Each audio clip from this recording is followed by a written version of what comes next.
장소는 상하이시 훅차오구입니다.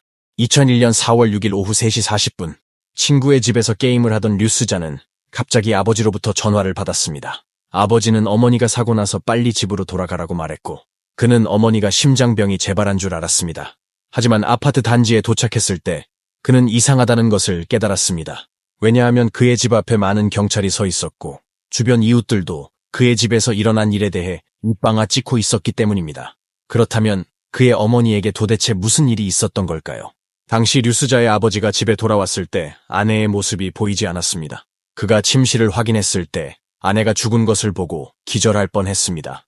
경찰이 현장에 도착한 후 초기 조사를 통해 류스자의 어머니는 넥타이에 의해 산 채로 목 졸려 사망한 것으로 확인되었습니다. 시신이 침대에서 발견되었기 때문에 경찰의 첫째로 성폭행 흔적을 찾았지만 그녀의 옷차림이 온전했고 검사 후에도 성폭행을 당한 흔적은 전혀 없었습니다. 성폭력이 아니니 류스자의 가정 형편이 부유한 점을 고려할 때 범인은 재산을 노렸을 가능성이 큽니다. 그러나 현장을 조사한 후 이 결론도 뒤집혔습니다. 류스자의 집 대문은 온전하고 인위적인 파괴의 흔적은 없으며 집안의 현금과 보석도 그대로 있었습니다. 심지어 구석에 있는 눈에 띄는 금고조차 뜯긴 흔적이 없습니다. 그렇다면 범인은 재물도 아니고 여색도 아닌데 범인과 피해자가 원한이 있는 걸까요? 범인의 범행 동기는 도대체 무엇입니까? 철저한 조사 결과 현장에는 싸움의 흔적이 없었고 출입문과 창문이 파손된 흔적도 없었으며 심지어 지문도 없었습니다. 따라서 경찰은 지인이 범행을 저질렀을 가능성이 매우 크다고 추정하고 있습니다. 경찰이 조사한 결과 류스자는 오후 1시 전에 친구 집에 가서 인터넷을 했고 류스자의 아버지는 오후 3시에 집에 돌아왔다는 것을 알게 되었습니다. 즉, 짧은 2시간 안에 류스자의 어머니가 살해당했다는 것은 범인이 이 가족의 상황을 매우 잘 알고 있음을 보여줍니다. 더 깊이 조사한 결과 류스자의 아버지는 회사 사장이며 사회관계가 상대적으로 복잡합니다. 그렇다면 사업을 하다가 다른 사람과 갈등이 발생하여 결국 아내의 죽음을 초래한 것은 아닐까요? 하지만 조사에 따르면 아버지는 매우 원칙적인 사람으로 자신의 집 주소를 다른 사람에게 쉽게 알려주지 않습니다. 그리고 어머니는 심장병이 있어서 평소에 집에서 요양하는 것 외에는 친구들과 함께 쇼핑을 나가고 가끔 남자 댄서들과 춤을 추기도 합니다. 그렇다면 이 댄서들이 질투로 인해 발생한 살인사건이 아닐까요? 경찰의 일일이 조사를 통해 그들은 모두 범행 시간에 그곳에 없었습니다. 하지만 그때 아버지가 경찰에게 당시 탁자 위에 차 한 잔이 있고 찻잔 안에 담근 것은 당시의 실룽징이라고 차라고 말했습니다. 그들은 평소에 지인들을 접대할 때 항상 오래된 마오펑을 사용한다고 했습니다. 즉, 이 사람은 지인은 아니지만 어머니가 존경하거나 중시할 수 있는 사람이라고 했습니다. 이 찻잔에서 경찰은 어떤 지문도 채취하지 못했고 아마도 범인에 의해 지문이 정리된 것으로 보입니다. 범인의 반수사 능력이 매우 뛰어나다는 것을 알 수 있으며 이 징후를 통해 경찰은 범인이 전과자일 가능성이 높다고 판단합니다. 하지만 경찰은 2달 넘게 계속해서 조사했지만 여전히 아무런 단서도 찾지 못했습니다. 사건이 교착 상태에 빠졌을 때 류스자의 아버지는 사건 발생 직전에 이상한 전화를 받은 적이 있다는 것을 갑자기 떠올렸는데 상대방은 상하이 사투리를 쓰고 있었습니다. 비록 그가 다시 류스자의 아버지에게 연락하겠다고 말했지만 그 후 아버지는 그 사람의 전화를 받지 못했습니다. 수사를 통해 전화는 현장에서 1km 떨어진 공중전화 박스에서 걸려왔습니다. 이 사람은 류스자의 집 주소와 전화번호를 알 뿐만 아니라 그들의 이름도 잘 알고 있습니다. 경찰은 다시 류스자의 어머니의 사회적 관계를 조사했고 그녀가 한 국영기업의 재무 담당이었으나 건강상의 이유로 조기 퇴직했다는 것을 알게 되었습니다.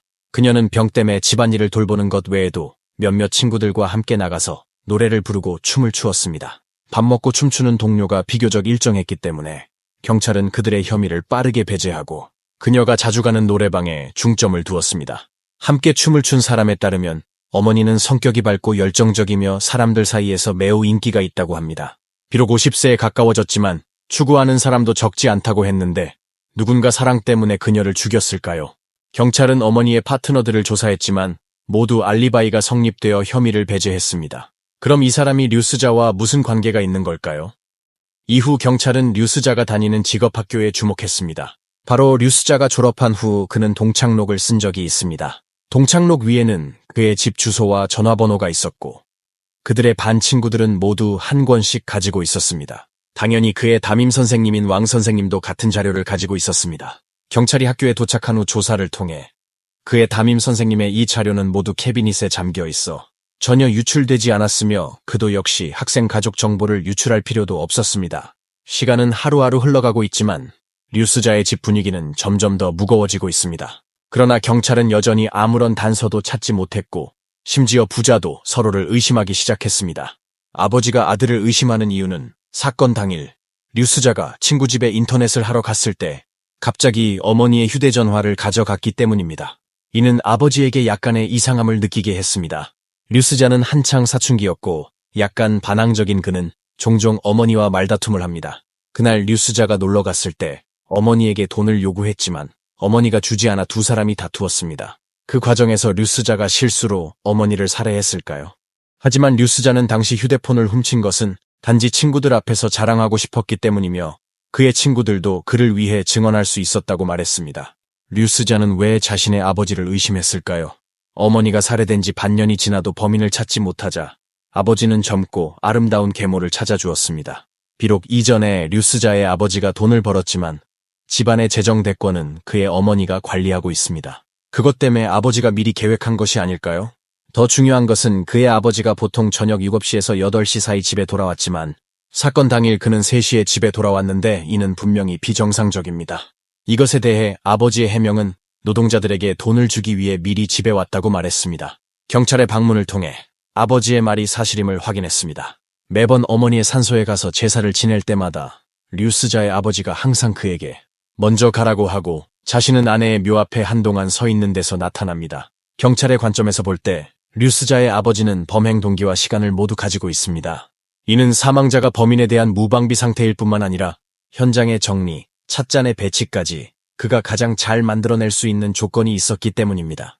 따라서 경찰은 류스자 아버지의 이동 경로를 다시 조사한 결과 사건 발생 전 그가 고객과 사업을 논의하고 있었고 아파트 단지의 경비원도 신고 전에 집에 도착했다고 확인했습니다.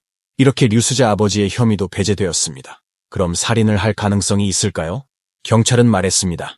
저는 그때 그들에게 이런 말을 한 적이 있습니다. 만약 이 사건이 최종적으로 해결되지 않는다면 그것은 그녀의 남편이 저지른 것일 가능성이 매우 높다고 했습니다. 부자가 서로를 의심한 지 1년 후 류스자는 놀랍게도 충격적인 소식을 들었습니다. 왜냐하면 그의 고등학교 동창 여학생인 가오징도 집에서 비참하게 죽었고 질식사였습니다. 현장에는 격렬한 저항의 징후가 없었고 이는 범인과 사망자의 힘 차이가 매우 크다는 것을 나타냅니다. 범인은 남성일 가능성이 매우 크고 당시 가오징은 생리 중이었기 때문에 범인에게 침범당하지 않았을 가능성이 큽니다. 경찰의 조사 결과 가오징의 집은 뒤척이지 않았고 재물도 잃지 않았습니다.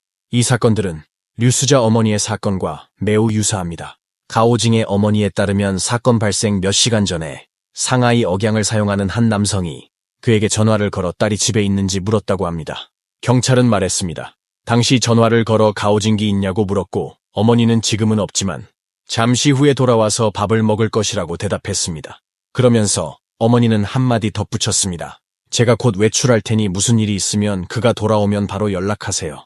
가오징은 직업학교를 졸업한 후 직장에 다니지 않고 성인 시험 훈련반에 참여했으며 평소에는 기본적으로 집과 학교를 오가며 지냅니다. 바로 이 전화는 집안의 몇 가지 상황을 직접적으로 드러냈고 이는 범인에게 기회를 제공했습니다. 그때 전화를 건 사람은 목소리가 중년 남자 같았다고 가오징의 어머니는 말했습니다. 가오징의 집은 4층에 살고 있는데 문이 파손되지 않았기 때문에 가오징기 자발적으로 범인에게 문을 열어주었고 침실의 탁자 위에 손님을 초대하는 차 한 잔이 있었습니다.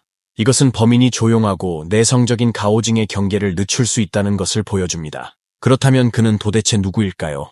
경찰은 사건 현장의 세부 분석을 통해 그녀가 경계를 늦추고 한 남자를 들여보낼 수 있다는 것은 존경하는 사람일 가능성이 큽니다.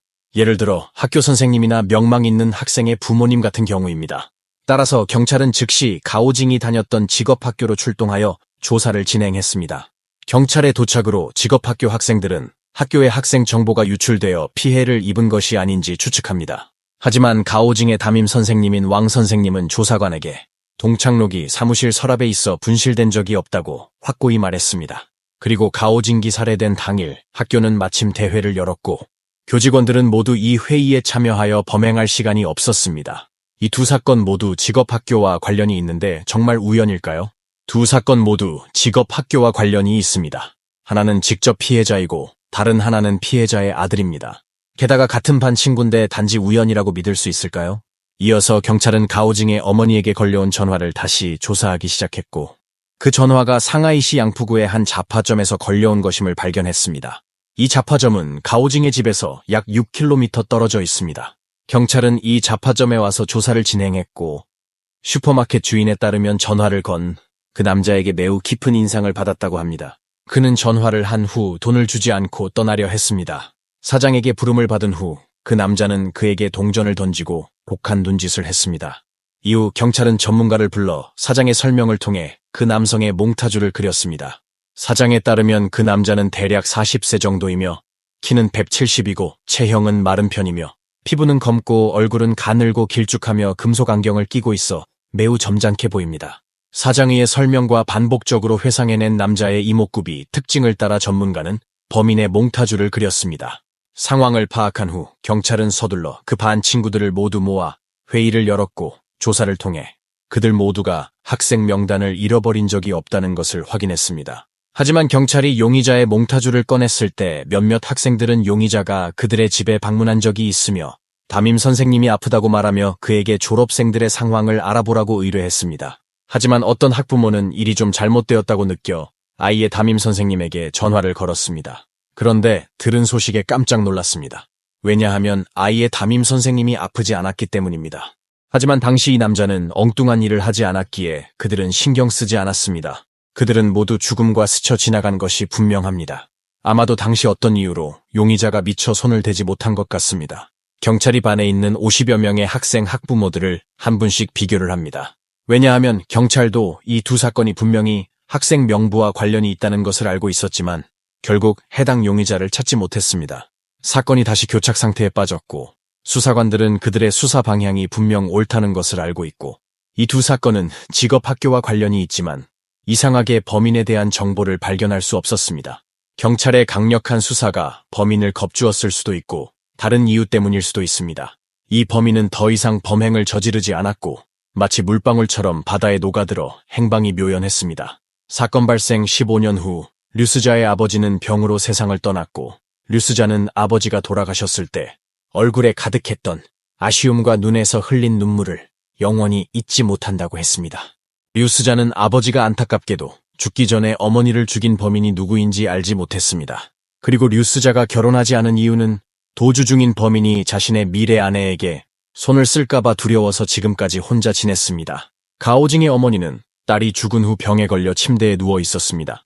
그녀는 항상 자신이 지금 외출해서 일을 해야 하니 일이 있으면 직접 그녀에게 말하세요 라고 말한 것이 딸을 해친 것이라고 생각했습니다. 가오징의 아버지는 딸이 죽은 후에도 이 전화 때문에 아내의 신중하지 못함을 계속 탓하며 부부관계가 위태롭다고 했습니다. 가오징의 어머니에 따르면 그녀의 남편은 딸의 사건이 계속 해결되지 않아 2014년에 우울하게 세상을 떠났고 범인을 찾지 못한 것이 한이 되었다고 합니다.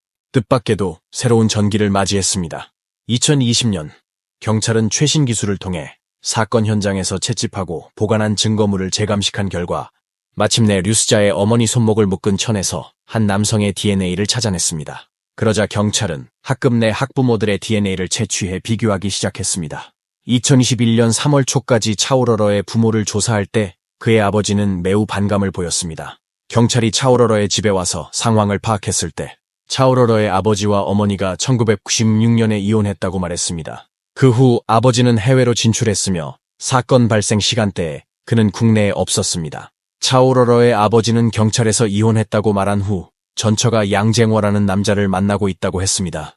양쟁워는 차오러러의 어머니와 혼인신고를 하지 않았기 때문에 그는 계속해서 경찰의 시야에 들어오지 않았습니다. 그리고 조사에서는 차오러러, 모녀가 약속이나 한 듯이 양쟁워의 존재를 숨겼습니다. 아내에 따르면 그녀와 양쟁워는 결혼하지 않고 동거 중이며 부끄러워서 말하지 않았다고 합니다. 차오러러도 동거하기 때문에 말하는 것이 창피해서 숨겼다고 하는데 이것으로 인해 양쟁워는 오히려 그물을 빠져나가는 물고기가 되었습니다. 경찰은 양쟁워의 사진을 보고 충격을 받았습니다. 양쟁워와 용의자의 몽타주는 매우 유사하며 그가 절도 및 사기로 인해 여러 차례 감옥에 드나든 적이 있어 경찰이 추정한 용의자가 전과가 있다는 추측과도 일치합니다. 2021년 3월 15일 새벽, 상하이시 양푸구의 경찰이 양쟁호의 집에 가서 그를 체포하려고 했을 때 그가 이미 손목을 베고 자살한 것을 발견했습니다. 바닥에 널린 거대한 핏자국을 돌아 경찰들은 조심스럽게 들어갔습니다. 그들의 예상대로 곧 체포될 이 범죄 용의자는 이미 손목을 베고 자살했으며 상처가 깊어 한눈에 봐도 독한 행동을 한 것 같았고 자신에게 살 길을 남겨둘 생각은 없었습니다. 양쟁호의 DNA를 추출하여 비교한 결과 그가 두 사건의 범인임을 확인했습니다. 법의학 부검을 통해 양쟁호는 위암 말기를 앓고 있었고 이는 죄를 받고 싶지 않아 자살했을 가능성을 배제할 수 없습니다. 그러나 경찰이 이상한 점은 당시 경찰이 용의자의 몽타주를 꺼냈을 때 차오러러가 왜 그들을 알아보지 못했을까요? 양쟁호는 이미 자살했기 때문에 많은 일을 고증할 수 없습니다. 차오러러의 어머니에 따르면 1982년에 차오러러는 태어난 지 한 달 남짓 되자마자 남편이 감옥에 갔고 혼자서 아이를 데리고 정말 어렵게 지냈다고 합니다. 90년대 초까지 중학교 동창인 양쟁호는 출소 후 그를 찾았습니다. 당시 경제가 매우 어려웠고 또 성적으로 약간의 수요가 있었고 처음에는 양쟁호가 아내에게 엄청 순종적이어서 그와 함께 살겠다고 약속했습니다. 양쟁호는 아내의 집으로 이사했습니다.